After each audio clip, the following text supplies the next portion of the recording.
Happy new Luna, everyone.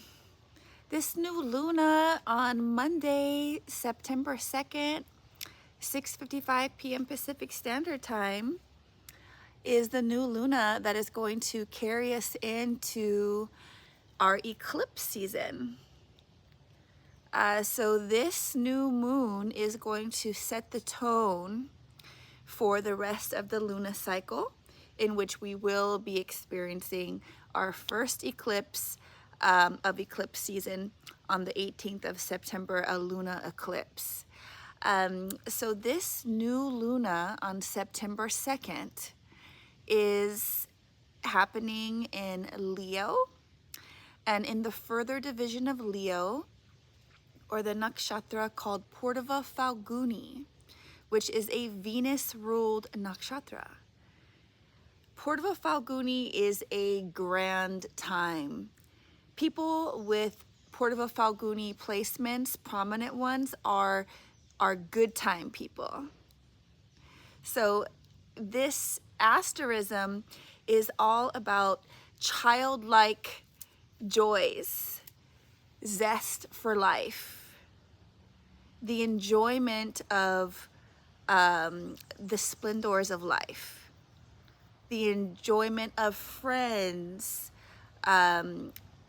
food, sensuality, experiences. So this is a very fun nakshatra. It is symbolized by the hammock. So these types of Leos are, laying back in their hammock with their ice cold drink. And then if there's something that needs to be done, they get up and they handle it. And then they very quickly retire once again to their hammock, to having their good time. And so this is where the new moon is. And the new moon is exactly opposite Saturn. Kind of putting a little bit of a damper on the party. So Saturn is in Aquarius, in Purva Bhadrapada nakshatra, which is, a part of it is known for its acquisition of financial freedom. Purva Bhadrapada are pretty skilled in handling resources and money. And so Saturn, as we know, is our planet of karma. It's the energy of devotion and discipline. It's the planet that gets us to where we really want to go. It's all about getting down to brass tacks, being detail oriented, and making the big moves in our lives through a series of tiny, small, detail oriented moves. The devil is in the details, they say. So yes, it's fabulous to have this grand vision, but are we showing up for the details? This has been a theme and will continue to be a theme throughout this eclipse season, the details. So while we have this glorious, fun new moon, we have Saturn opposing it, asking us, can we place our zest for life into the details, into the mundane work that needs to be done to get us to that celebratory table? And can we even celebrate in those tiny wins of doing those mundane, seemingly boring and non-glamorous tasks, which is truly where our successes lie? Saturn wants us to be financially free. Saturn wants us to attain everything that we wish. Saturn is here to dole out our karma, however that is. So, when we dedicate ourselves to what we want, not just to the party after we get it, but to, going up those ladder steps one by one, dedicate ourselves, commit ourselves to each step to get to that celebratory place. That's what this new moon is about. And we'd be doing amazing if we can actually take that zest and place it on each of those steps, those latter steps, and not do it in a drudgery fashion, but in this seemingly like childlike fashion, in this childlike joyousness, with that zest, that zestfulness.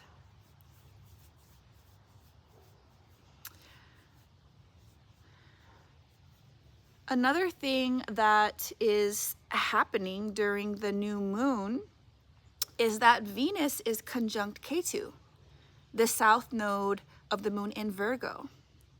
And we know that Venus is not comfortable in the wash house of Virgo. And when Venus comes conjunct with Ketu in her debilitated placement, Venus ceases to have her more luxurious effects and qualities. So Ketu and Virgo are temporarily suspending Venus's luxurious parts and are sort of stripping her down to her raw spiritual nature.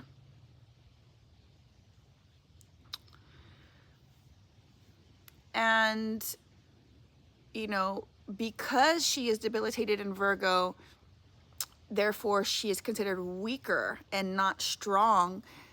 The malefic effects of Ketu can be seen, such as a mystification, illusions, especially as they pertain to money, relationships, love, beauty. Yeah, we actually might think that something is really beautiful. We might go in to get our hair done and think that this new haircut or new style is so beautiful. And then Ketu leaves Venus and we're like, oh my gosh, that is not beautiful to me anymore. So it's an interesting combination. And, you know, because Ketu does have to do with karma, and we do have that karmic influence of Saturn as well, we can also be clearing our karma as it relates to money, love, relationships, anything that Venus rules.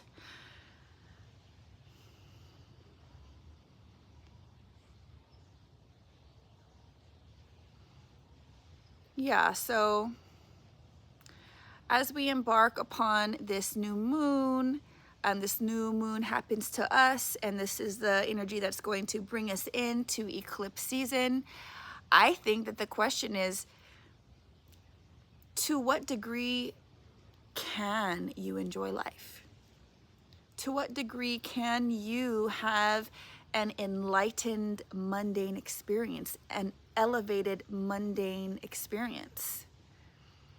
To what degree can you truly savor life, especially when you're doing a task that is going to really take you far? You can do it, you know, as I said before, you know, grumpily, in like a resentful manner, or you can do it with joy and with dedication and with devotion and with commitment to you having the best experience in this life, and knowing that, you know, this hard work, there is no vacation in life. Purva Falguni, there is no vacation in life. So take that zest for life and place it in your mundane tasks, and be joyous. Be excited. Be excited for where you're going. How much joy can you experience? How much can you get out of life? How much life can you love? I think that's what this new Luna is about. And I'm, you know, as we're approaching the most interesting time of the year, eclipse season and the most mysterious part of the sky, those autumnal constellations, I think there is a lot to look forward to. So wishing everyone a joyous new Luna, and rolling up your sleeves with joy and enthusiasm, and doing the hard work that is going to take you to a more beautiful existence, a more fulfilling place in your life. So much aloha. Ciao.